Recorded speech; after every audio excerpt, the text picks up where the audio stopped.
बहुत स्वागत है आपका द प्रिंट लाइंस में। मैं हूं अभिनेंद्र। केंद्रीय गृह मंत्री अमित शाह ने राष्ट्रीय सहकारी ऑर्गेनिक्स लिमिटेड द्वारा आयोजित सहकारी समितियों के माध्यम से जैविक उत्पादों को बढ़ावा देने से जुड़ी राष्ट्रीय संगोष्ठी में संबोधित करते हुए कहा कि सभी भारतीयों के लिए संतोष की बात है कि हम कृषि उत्पादन में आत्मनिर्भर हैं।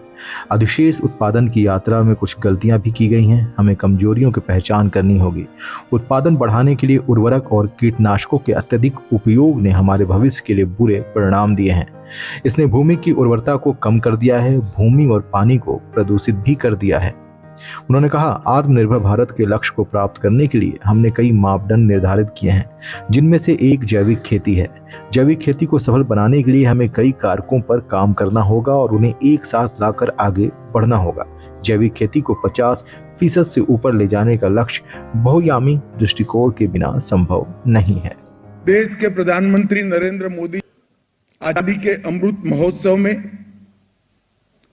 हम सब के सामने आत्मनिर्भर भारत के सूत्र को सार्थक करने के लिए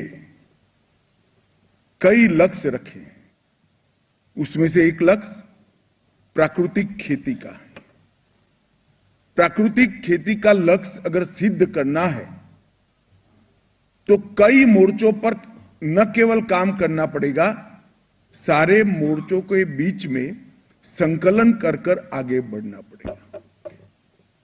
एक मल्टी डायमेंशनल अप्रोच के बगैर प्राकृतिक खेती को इस देश में 50% से ऊपर ले जाने का लक्ष्य सिद्ध हो ही नहीं सकता। और मैं मानता हूं कि हमने इस लक्ष्य के लिए आज यहां पर जो 3 काम हुए हैं, वो तीनों काम वो लक्ष्य की सिद्धि के लिए बहुत महत्वपूर्ण है।